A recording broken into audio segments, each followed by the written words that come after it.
Halo, selamat datang kembali di channel IT Flow. Mungkin di kesempatan recording saya sekarang, saya mau ngejelasin gimana sih kita implementasi mail server di Cisco Packet Tracer gitu ya. Terutama kita bakal ngejelasin protokol SMTP dan POP3. Implementasi di bagian Cisco Packet Tracer. Oke, mungkin kita next saja. Jadi, sebenarnya apa sih SMTP sama POP3 itu? Kita mulai dulu dari SMTP. Jadi dia tuh adalah sebuah protokol yang dinamakan dengan Simple Mail Transfer Protocol gitu ya. Dari kalimatnya aja, dari pengertiannya aja gitu ya, dari singkatannya aja, ini tuh adalah sebuah simple mail yang digunakan untuk transfer. Terus, kalau misalnya kita lebih jelaskan lagi, ini adalah sebuah protokol yang menangani email keluar. Nah, anggap aja seperti itu. Jadi SMTP itu emang buat, sending-nya gitu ya. Nah, sementara yang POP3 atau POP itu Post Office Protocol, di mana kalau misalnya setelah, nah ini ada kata post, maka dia tuh bakal bisa menangani email masuk. Biar lebih jelasnya lagi, kita coba next slide. Nah, mungkin ini sedikit tambahan aja. Jadi, mail server ini bekerja di bagian application layer kalau kita bicara tentang OSI. Lalu, SMTP sendiri itu bekerja di bagian port 25. Sementara POP3 itu port defaultnya berikut ada encrypted-nya 995 dan non-encrypted-nya ada 110. Oke, sedikit terkait port. Eh, Jangan sampai ada beberapa service atau dua service yang memiliki port yang sama.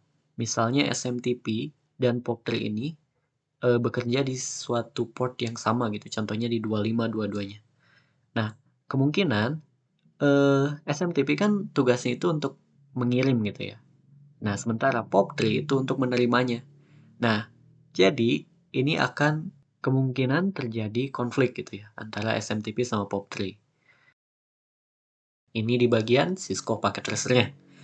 Pertama, ini ada topologi simple lah ya.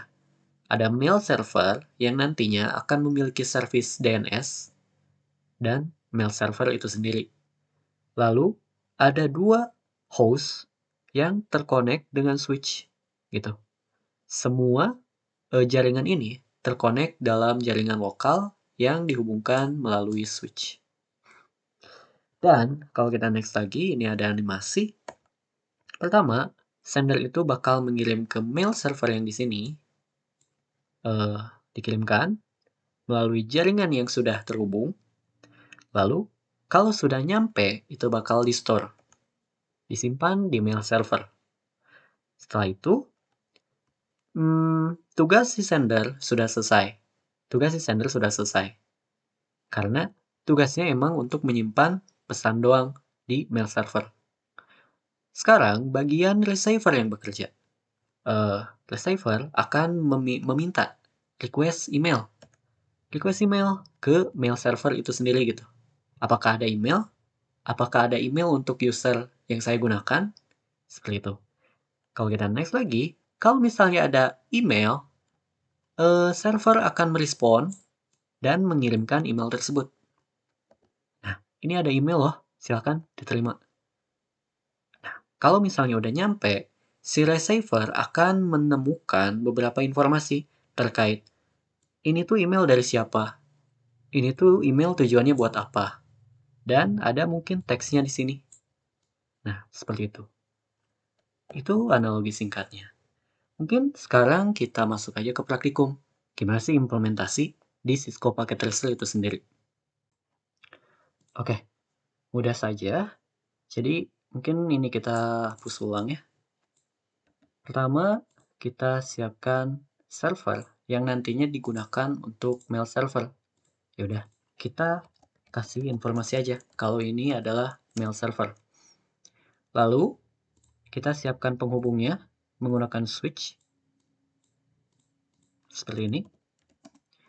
Lalu kita gunakan dua host yang nantinya akan digunakan sebagai aktor dalam skenario mail server ini. Kita buat aja dua. Ini sebagai sender dan yang kanan sebagai receiver. Seperti itu. Lalu hubungkan ke switch. Seperti ini. Dan jangan lupa kita berikan informasi terkait jaringan yang digunakan. Seperti ini. Lalu mungkin kita boleh juga opsional sih sebenarnya. Supaya kita lebih ingat lagi ini di jaringan apa mereka berkomunikasi. Nah, untuk simpel saja, saya di sini gunakan 1.0 untuk networknya. Oke, kita pass forward supaya langsung siap untuk digunakan. Next step, kita masuk ke mail servernya. Lalu lakukan pemberian IP. Statik saja. 1.1.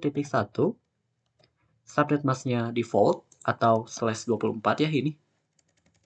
Lalu di sini ada default gateway. Karena kita nggak pakai router, kita kosongkan saja. Dan DNS server ini boleh diisi. Opsional juga sih. Oke. Buat kasus yang saya gunakan ini, saya kosongkan dulu. Kalau sudah selesai ini di close, kita masuk ke service. Nah, di bagian service, kita nyalakan DNS server. Nyalakan. Nah, pertama, mungkin saya coba kasih namanya dengan leptif.com. Di mana DNS ini akan digunakan sebagai mailnya. Atau, kalau misalnya kita mau lebih jelasin lagi, kita boleh gunakan mail.leptif.com. Ini untuk addressnya yang nantinya digunakan oleh para host yang menjadi aktornya gitu ya. Lalu, address ini akan diisi sama address server, yaitu 1.1. Lalu setelah selesai, lakukan add. Kita sudah mendaftarkan mail.leptif.com untuk digunakan dalam jaringan ini. Kalau setelah selesai, DNS sudah beres, sekarang kita next step ke bagian service email. Ini kita nyalakan SMTP-nya yang barusan sempat saya jelaskan juga terkait SMTP itu untuk apa dan POP3 sendiri untuk apa. Jadi kita gunakan dua-duanya karena satu server kita hanya punya satu server dalam kasus ini. Lalu setelah itu kita masuk ke domain name, masukkan mail.leptif.com karena kita sudah mendaftarkan mail.leptif.com ini sebagai domain dalam jaringan ini.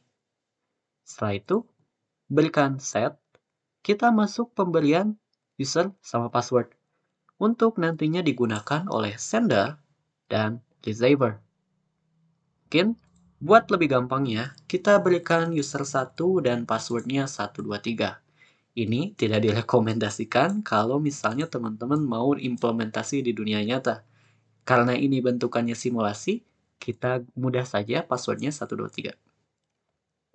Habis itu ditambah, dan berikan satu lagi untuk digunakan di receiver. Mungkin biar lebih mudah, user 2 dengan passwordnya 123. Setelah selesai, mudahnya ini kita sudah menyediakan dua user untuk digunakan. Sudah mendaftarkan, sudah registrasi intinya kayak gitu. Kalau udah selesai, konfigurasi mail server sudah selesai dan siap digunakan oleh sender dan receiver. Tapi, sender dan receivernya belum siap untuk mengakses mail server tersebut. Supaya bisa diakses, kita konfigurasi dua host tersebut. Hal yang pertama yang harus diperhatikan yaitu pengkonfigurasian IP address dalam network ini, yaitu 192.168.1.2. Jangan sampai bertubrukan dengan server. Masukkan subnet masknya, default gateway ini kita kosongkan, dan DNS servernya kita masukkan si mail server. Address dari mail server, selesai. Kalau sudah selesai, ini kita close dulu, masuk ke bagian receiver, lalu masuk ke desktop, lakukan hal yang sama dengan IP address yang berbeda.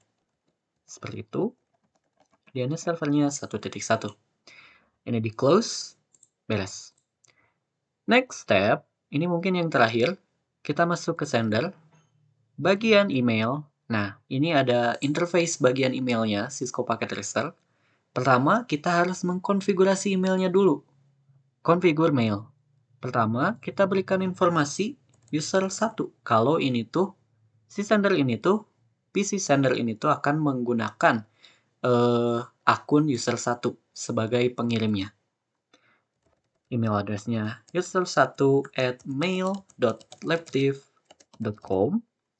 Lalu incoming mail servernya sama, mail.labtiff.com, karena kita cuma punya satu domain. Outgoingnya juga labtiff.com, dan logon informationnya baru masukkan si kredensial yang udah kita registrasi barusan di mail server, yaitu user 1 dengan password 123. Save, beres. Ini kita masuk ke interface mail browser. Dan yang bakal jadi pokoknya adalah bagian compose. Kita klik. Nah, ini di bagian compose ini pembuatan emailnya kita kirimkan ke user 2 at mail.labtiff.com. Sebagai subjeknya mungkin selamat siang. Halo, saya dari user 1. Seperti itu. Kalau sudah selesai, ini bisa di-send. Nah, kalau misalnya teman-teman mendapatkan informasi terkait send success seperti ini, pengiriman sudah berhasil dan email tersebut sudah berhasil di-store di sini, di bagian mail server. Sehingga receiver sekarang sudah siap untuk merequest mail tersebut. Tugas sender sekarang sudah selesai. Kita close, masuk ke receiver, kita masuk ke emailnya, login sebagai user 2 at mail.labtiff.com, mail.labtiff.com, sama. Username-nya bedakan, dan passwordnya 123. Kita save. Nah, sekarang kita udah masuk, dan hal yang harus dilakukan oleh receiver, ya udah tinggal klik aja, receive. Nah, kalau misalnya receive mail sudah sukses, ini bakal di-store gitu. Di-store di bagian receivernya. Oh, ternyata saya dapat email dari user 1 nih. Apa isinya? Nah, ini bisa di-double klik, dan kalian akan bisa ngelihat emailnya itu ada apa aja sih. Informasi dari siapanya, untuk siapa, subjeknya apa, send-nya kapan. Seperti itu. Ini juga bisa di-reply. Ya, mungkin bentukannya kayak gini, mirip-mirip. Selamat siang kembali. Seperti itu. Kalau misalnya di-reply, ini di-send, dan kita lihat di sini, send success, dan dia berhasil nge-store email reply tersebut ke mail server, dan si sender sekarang sudah bisa nge-receive lagi. Kita gak perlu konfigurasi ulang, karena kita udah login. Langsung aja receive, ini ada reply-nya. Seperti itu terkait implementasi simple dari mail server di Cisco Packet Tracer. Terima kasih sudah memperhatikan, semoga ilmunya bermanfaat. See you next time.